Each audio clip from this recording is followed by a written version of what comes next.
नमस्कार दोस्तों, बहुत बहुत स्वागत है आप सभी स्पेशल एजुकेशन के अभ्यर्थियों का आपके अपने YouTube चैनल एग्जाम ट्रिकी में। दोस्तों आज हम बात करेंगे मनोवैज्ञानिकों की कुंडलियों पर, यानी कि जो मनोवैज्ञानिकों पे बात होगी उनका जन्म कब हुआ, मृत्यु कब हुई, उनकी पुस्तकें क्या थी और उन्होंने कौन सा सिद्धांत दिया, सिद्धांत के अंतर्गत क्या था। संपूर्ण जानकारी दोस्तों आपको इस वीडियो में मिलने वाली, यानी कि आपको 2 से 3 हो सकता है कि 5 नंबर तक का आपका वीडियो बनने वाला है दोस्तों। इसीलिए वीडियो को अंत तक देखिएगा और वीडियो को शेयर कर दीजिएगा।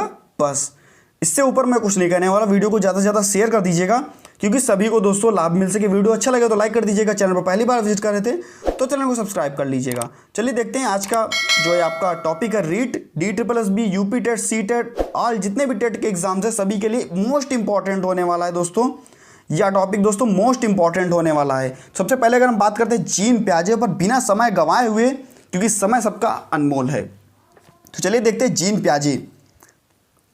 सबसे पहले जन्म कब हुआ? तो दोस्तों जन्म इनका हुआ 1896 में। और मोस्ट इंपॉर्टेंट लगाइएगा, जन्म कहाँ हुआ। 1 नंबर में आपसे पेपर में पूछ देता है जन्म कहाँ हुआ, तो दोस्तों जन्म इनका हुआ स्विट्जरलैंड में। कहाँ जन्म हुआ दोस्तों? स्विट्जरलैंड में इनका जन्म हुआ। और मृत्यु कब हुई? तो 1980 में इनकी मृत्यु, 1980 में इनकी मृत्यु हुई। अब हम बात करते हैं दूसरे चीज पर। इनको बोला जाता है, मोस्ट इंपॉर्टेंट लगेगा यहाँ पर, और स्टार बना करके बनाइएगा, संज्ञानात्मक विकास का सिद्धांत किसने दिया दोस्तों? संज्ञानात्मक विकास का सिद्धांत किसने दिया दोस्तों? तो वो दिया आपका जीन पियाजे जी ने। और इसमें इन्होंने 4 अवस्थाएं बताई। पहली अवस्था आपकी बताई, नोट कीजिएगा। प्रश्न पूछता है कि संवेदी पेशी गामक अवस्था की एज क्या थी, या 0 से 2 वर्ष किस अवस्था की एज है पियाजे के अनुसार। या आपसे पूछ देगा कि जो 4 अवस्थाएं हैं इनमें से एक अवस्था जीन पियाजे जी की नहीं है, वो कौन सी नहीं है? सबसे पहले आपकी संवेदीय पेशी अवस्था, तो इसकी जो एज ग्रुप थी 0 से 2 वर्ष। इसके बाद में आपकी पूर्व संक्रियात्मक अवस्था, इसको हम कह सकते हैं 3 से 7 वर्ष, या 3 से 6 वर्ष भी आपको कहीं कहीं लिखने को मिलेगा। तीसरी आपका था मूर्त संक्रियात्मक अवस्था, मूर्त संक्रियात्मक अवस्था, तो इसका जो दोस्तों एज था 7 से 11 वर्ष। नेक्स्ट आपका औपचारिक या अमूर्त, औपचारिक या अमूर्त, तो दोस्तों कह सकते हैं 11 से 15 वर्ष, 11 से 15 वर्ष। 4 अवस्थाएं इन्होंने बताई। और स्कीमा पर भी, अगर स्कीमा की बात की जाती है तो स्कीमा पर भी इन्होंने जोड़ दिया। इन्होंने स्कीमा के बारे में भी बताया था। तो स्कीमा किसने दिया था?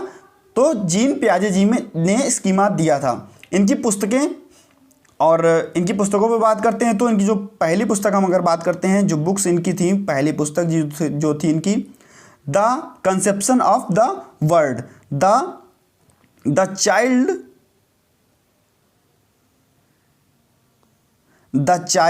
Conception, the child conception of world.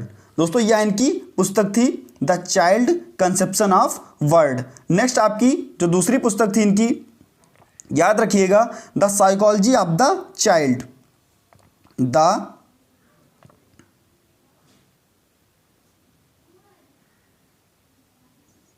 Psychology of the child. दोस्तों यह इनकी एक पुस्तक थी। 2 पुस्तकें आपके सामने मैंने बता दी आपको। और इंपॉर्टेंट चीज मैंने आपको क्या बताई कि कहाँ के निवासी थे, तो दोस्तों स्विट्जरलैंड के निवासी थे। और जो मोस्ट इंपॉर्टेंट लगाइएगा, संज्ञानात्मक विकास के जनक इनको कहा जाता है। और साथ ही साथ जो मैंने आपको बताया कि इन्होंने 4 अवस्थाएं दी, तो कौन कौन सी 4 अवस्थाएं दी, तो इस पर मैंने बात की आपसे। नेक्स्ट आपसे हम बात करते हैं, मोस्ट इंपॉर्टेंट लगाइएगा, E.L. थॉर्नडाइक। मोस्ट इंपॉर्टेंट सीखने का नियम इन्होंने दिया। सबसे पहले अगर हम बात करते हैं कि इन्होंने क्या दिया, तो इन्होंने दोस्तों दिया सीखने का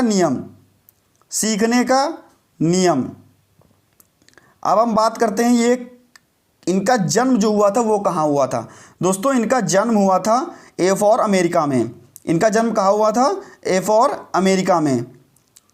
इनका जन्म हुआ था ए फॉर अमेरिका में, इनका जन्म ए फॉर अमेरिका में हुआ था। और इसके बाद में अगर हम बात करते हैं जन्म कब हुआ था, तो दोस्तों 1874 में इनका जन्म हुआ था और 1949 में इनकी मृत्यु हुई थी। तो दोस्तों इनका बर्थ कब था, 1874 में, और डेथ कब हुई, 1949 में। नेक्स्ट हम बात करते हैं, इन्होंने, मैंने आपको बताया कि सीखने का नियम दिया इन्होंने सीखने के मुख्य जो सामान्य नियम थे इन्होंने 3 दिए, जो इनके सामान्य नियम थे इन्होंने 3 नियम दिए, और जो गौड़ नियम थे इन्होंने 5 नियम बताए। यानी कि सामान्य नियम में कौन कौन से, तत्परता का नियम, अभ्यास का नियम और प्रभाव का नियम। इन्होंने कौन कौन से बताए, तत्परता का नियम, अभ्यास का नियम और प्रभाव का नियम। और गौड़ नियम इन्होंने 5 बताए। गौड़ नियम में कौन कौन से थे, बहु अनुक्रिया का नियम, या नेक्स्ट आपका मनोवृत्ति का नियम या मानसिक क्रिया का नियम, और नेक्स्ट आपका आंशिक क्रिया का नियम या कह सकते हैं तत्व प्रबलता, या आंशिक क्रिया या तत्व प्रबलता। नेक्स्ट आपका चौथा नंबर सदृश्यता का नियम, और नेक्स्ट आपका सहचर्यात्मक रूपांतरण का नियम। तो इन्होंने दोस्तों 5 गौड़ नियम बताए और 3 आपके सामान्य नियम बताए। अब देखिएगा, मोस्ट इंपॉर्टेंट लगाइएगा, अब स्टार बना करके बनाइएगा, ये तो मैंने आपको बता दिया। अब इनको कहा जाता है शिक्षा मनोविज्ञान का जनक। किसको कहा जाता है, पेपर में पूछा जाएगा कि शिक्षा मनोविज्ञान का जनक किसको कहा जाता है, तो E.L. थॉर्नडाइक जी को शिक्षा मनोविज्ञान का जनक कहा जाता है। और पशुओं पर अध्ययन करने वाले पहले मनोवैज्ञानिक E.L. थॉर्नडाइक, पशुओं पर अध्ययन करने वाले पहले मनोवैज्ञानिक E.L. थॉर्नडाइक। नेक्स्ट आपका अगर हम बात करते हैं कि इनकी बुक कौन कौन सी है, तो देखिएगा इनकी बुक कौन कौन सी हैं। पहली, जब शिक्षा मनोविज्ञान का जनक कहा जाता है तो एजुकेशन साइकोलॉजी भी पुस्तक किसकी होगी, एजुकेशन साइकोलॉजी पुस्तक किसकी होगी,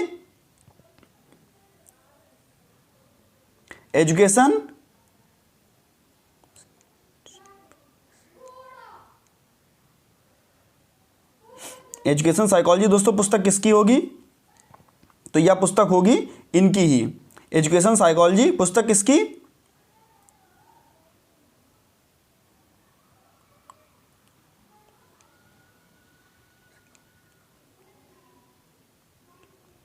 एजुकेशन साइकोलॉजी पुस्तक किसकी, इनकी ही। नेक्स्ट आपका एनिमल इंटेलिजेंस किसकी, क्योंकि उन्होंने पशुओं पर अध्ययन किया था, तो एनिमल इंटेलिजेंस किसकी,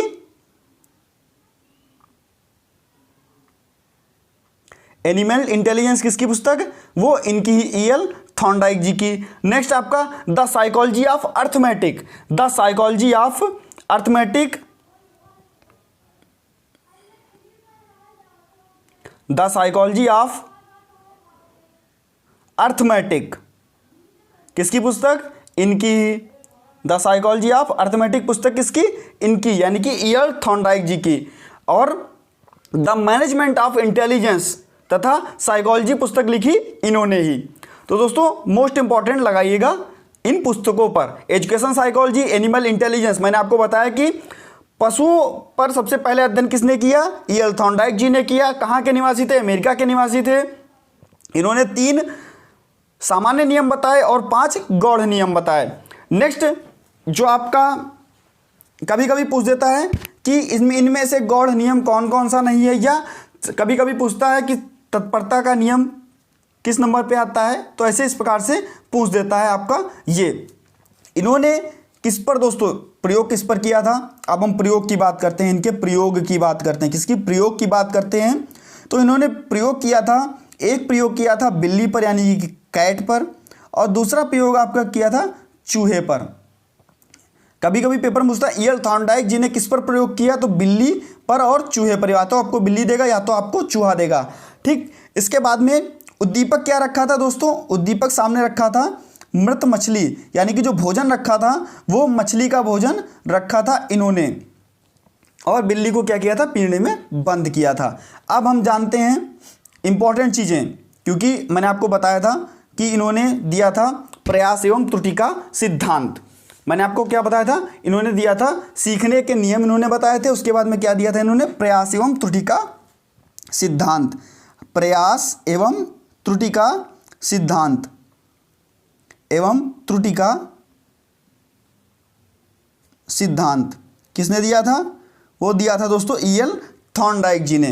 मोस्ट इंपॉर्टेंट लगाइएगा, इसी सिद्धांत को क्या कहते हैं, संबंधवाद का सिद्धांत, इसी को कहते हैं एसआर थ्योरी, एसआर थ्योरी, इसी को कहते हैं एसआर थ्योरी, इसी को कहते हैं बॉन्ड थ्योरी, इसी को क्या कहते हैं, बॉन्ड थ्योरी, यानी कि बंधन का सिद्धांत, इसी को कहते हैं संयोजनवाद का सिद्धांत, इसी को कहते हैं प्रयत्न एवं भूल का सिद्धांत। तो मैंने आपको इतने नाम बता दिए, प्रयास एवं त्रुटि का सिद्धांत, संबंधवाद का सिद्धांत, उद्दीपक अनुक्रिया सिद्धांत या कह सकते हैं एसआर थ्योरी, उसके बाद में आपका संयोजनवाद का सिद्धांत, बंधन का सिद्धांत, और इतने मैंने आपको इसके उपनाम बता दिए। कभी कभी आपसे पेपर में पूछ लेता है और पूछता भी है। तो आगे अब हम बात करते हैं नेक्स्ट, इवान पेट्रोविच पावलोव, यानी कि आप लोग कहते हो कि पावलोव का सिद्धांत, पावलोव का सिद्धांत। दोस्तों पावलोव ने किस पर प्रयोग किया, डॉग पर प्रयोग किया, यानी कि कुत्ते पर प्रयोग किया, डॉग पर प्रयोग किया। और ये दोस्तों कहाँ के निवासी थे, तो दोस्तों ये थे रूस के निवासी। कहाँ के, रूस के निवासी थे इवान पेट्रोविच पावलोव। दोस्तों ये रूस के निवासी थे। अब हम बात करते हैं इनके सिद्धांत पर, यानी कि इन्होंने दिया प्राचीन अनुबंधन का सिद्धांत। क्या दिया दोस्तों, प्राचीन अनुबंधन का सिद्धांत। किसने दिया प्राचीन अनुबंधन का सिद्धांत, प्राचीन अनुबंधन का सिद्धांत किसने दिया, पावलोव जी ने। जिस पर प्रयोग किया, कुत्ते पर प्रयोग किया। अब हम बात करते हैं दूसरे नाम, इस सिद्धांत के दूसरे नाम से किस किस नाम से जाना जाता है, या सिद्धांत।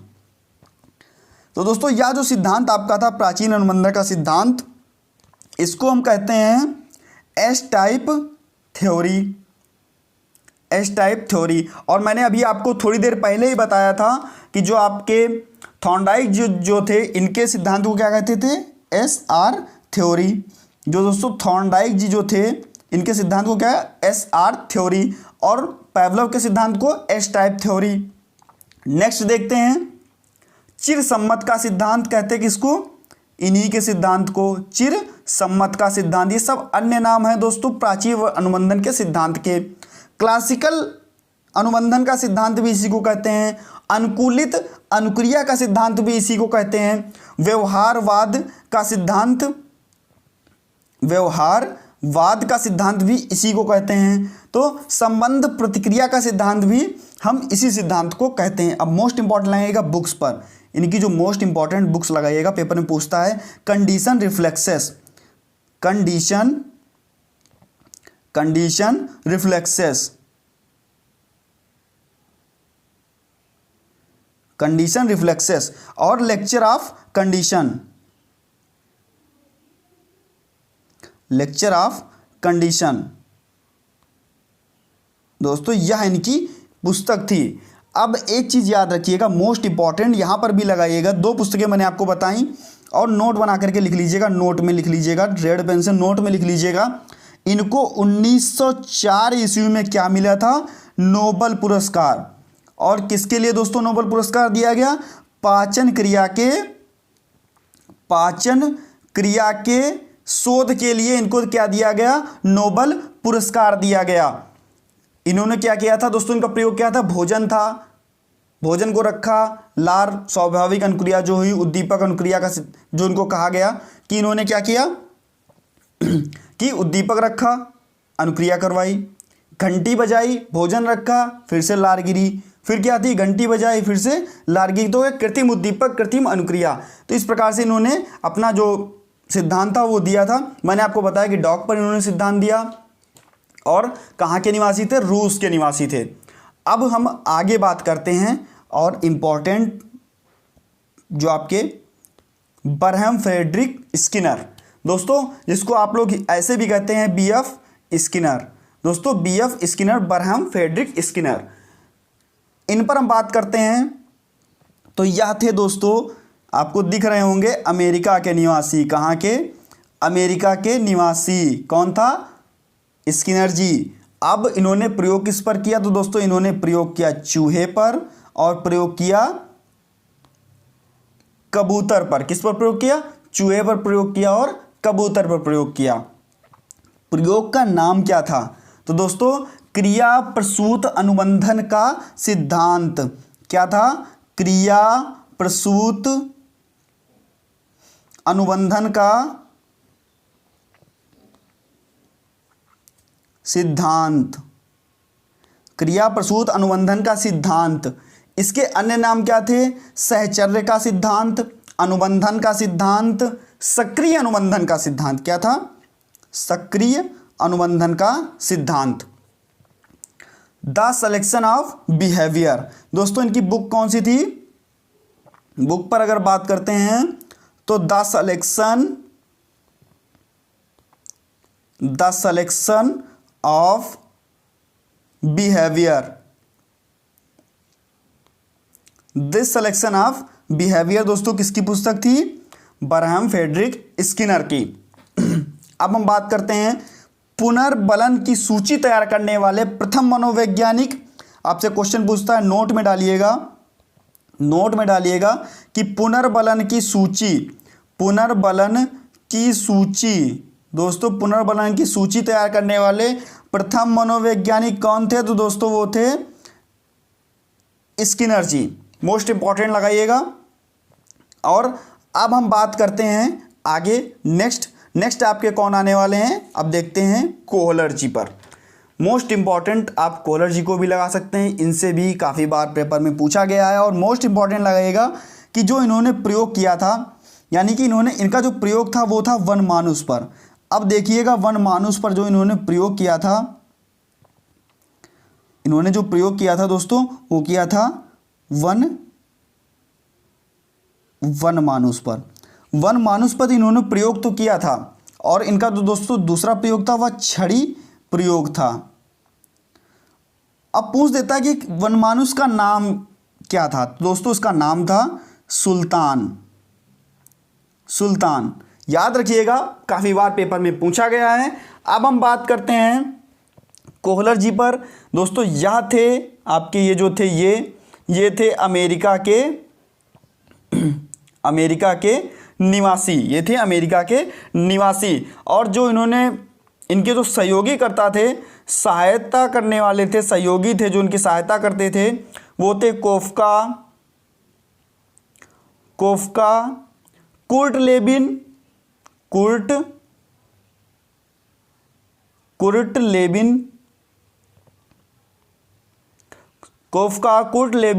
और मैक्स वर्दीमर। तो इनके जो सहयोगी थे वो 3 थे। मैंने आपको बताया कि कोफ्का, कुर्ट लेविन और मैक्स वर्दीमर। नेक्स्ट आपका इन्होंने जो सूझबूझ का सिद्धांत दिया था, यानी कि जो सुल्तान नामक वनमानुष पे जो सिद्धांत दिया था, इन्होंने सूझबूझ का सिद्धांत कह सकते हैं, सूझबूझ का सिद्धांत। तो दोस्तों इसी का दूसरा नाम क्या है? अंतर्दृष्टि का सिद्धांत,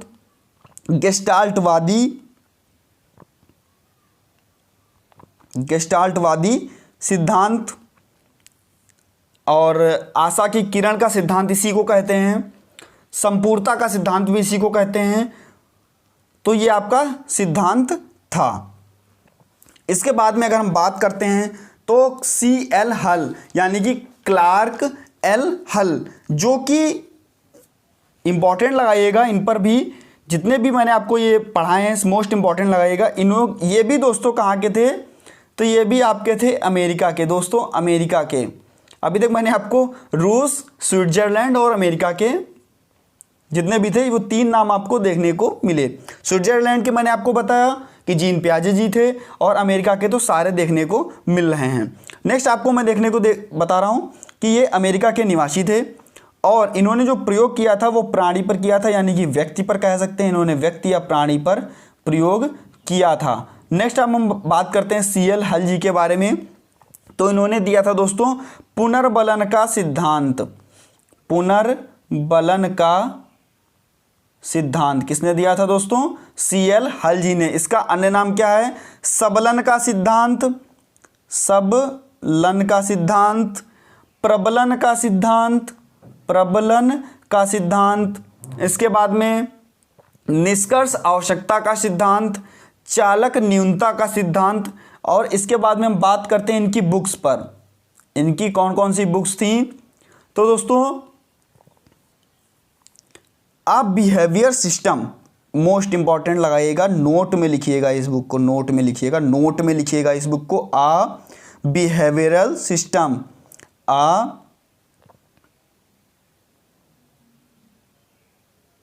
बिहेवियरल, एल है लास्ट में, और SYSTEM, बिहेवियरल सिस्टम। दोस्तों यह थी इनकी पुस्तक को, मोस्ट इंपॉर्टेंट लगाइएगा।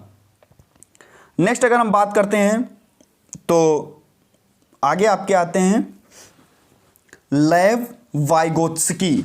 मैंने आपको पुनर्बलन के सिद्धांत में बताया कि वो कहाँ के निवासी थे, अमेरिका के निवासी थे। प्रबलन का सिद्धांत उसी को कहा गया, निष्कर्ष का सिद्धांत कहा गया, प्राणी पर उन्होंने प्रयोग किया, आप बिहेवियरल सिस्टम इन्होंने दी। और इसके बाद में आ गए आपके लेव वाइगोत्स्की। और लेव वाइगोत्स्की दोस्तों इनका जन्म अगर हम बात कर लेते हैं इनके जन्म की, तो दोस्तों इनके जन्म की बात जब हम करेंगे तो इनका जन्म कहाँ हुआ था दोस्तों, कब हुआ था, 1896 में इनका जन्म हुआ था। मृत्यु दोस्तों 1934 में हुई थी। इनकी पुस्तक पेडागॉजी ऑफ एडोलसेंस, इनकी पुस्तक क्या थी, पुस्तक थी इनकी पेडागॉजी ऑफ एडोलसेंस। और मोस्ट इंपॉर्टेंट लगाइएगा जोन ऑफ प्रॉक्सिमल डेवलपमेंट, यानी कि ZPD तत्व का प्रतिपादन किसने किया था, तो दोस्तों लेव वाइगोत्स्की। ZPD यानी कि zone of proximal, zone of, most important लगाएगा, नोट में लिखिएगा इसको, zone of proximal development, zone of proximal development. दोस्तों यह ZPD वाइगोत्स्की ने दिया था। और नेक्स्ट आप एक और बिल्कुल भी रेड पेन से स्टार बना करके लिखिएगा, वाइगोत्स्की ने सामाजिक सांस्कृतिक संज्ञानात्मक विकास का प्रतिपादन किया। देखिएगा वाइगोत्स्की ने सामाजिक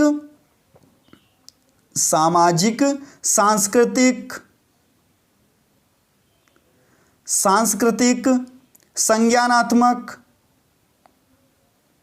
विकास का सिद्धांत का प्रतिपादन किया, संज्ञानात्मक विकास के सिद्धांत का प्रतिपादन किया। पुस्तक मैंने आपको बताई pedagogy of the adolescence, pedagogy of adolescence मैंने आपको पुस्तक बताई।